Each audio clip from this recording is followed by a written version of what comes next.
Buenas tardes, soy Cristóbal González Acosta, alumno de la Escuela CNCI Virtual, matrícula AL040041. Estoy cursando la carrera de Ingeniería en Tecnologías Computacionales.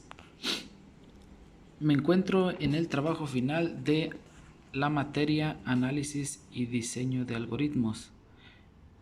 Mi tutor es Martín Arteaga Almazán. Soy de San Luis Potosí. En esta ocasión daré una explicación de los métodos de ordenamiento.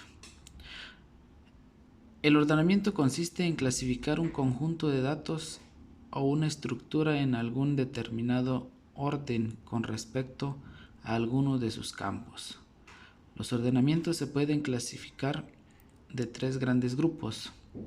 1. Según donde se almacenan los datos. 2. Según el orden. 3. Según la cantidad de datos.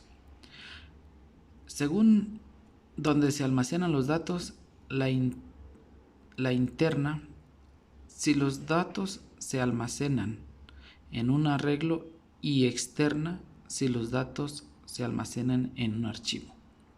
Según el orden, ascendente o descendente. Según la cantidad de datos, ya sea directos o indirectos. Los directos se utiliza el método de burbuja, selección e inserción. En los indirectos, la rápida y mezcla. Todos los métodos de ordenamiento interna se clasifican en métodos directos como son el de burbuja, selección e inserción. Estos son los más simples. Los métodos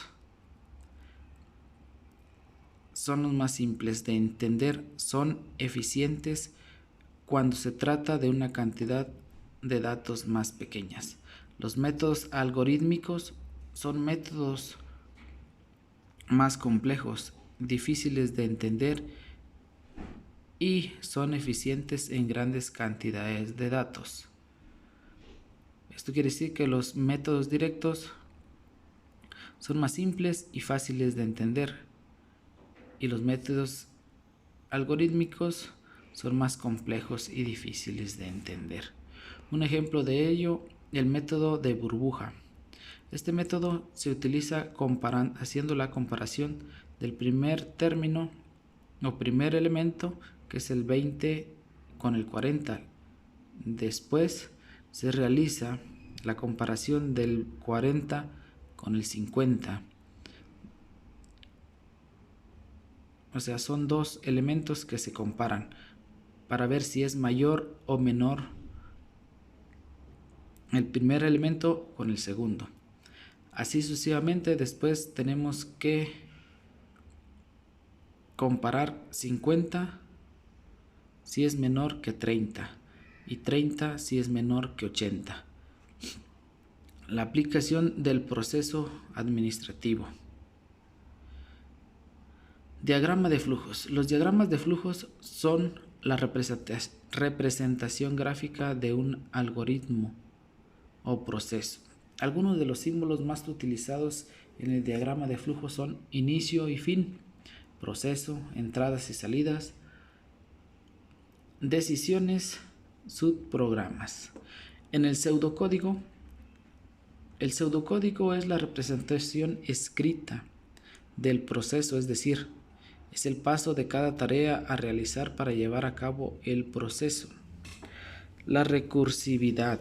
La recursividad es una propiedad que posee las funciones para la cual dicha función puede llamarse a sí misma.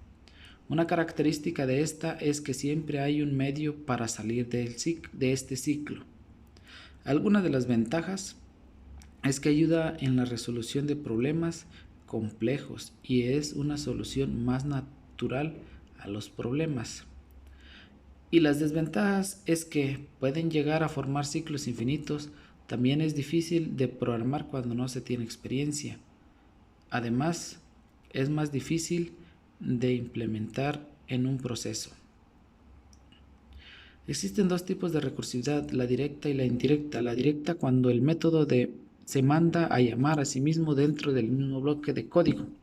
La indirecta, cuando un método llama a otro método y éste vuelve a llamar a su método que lo invocó.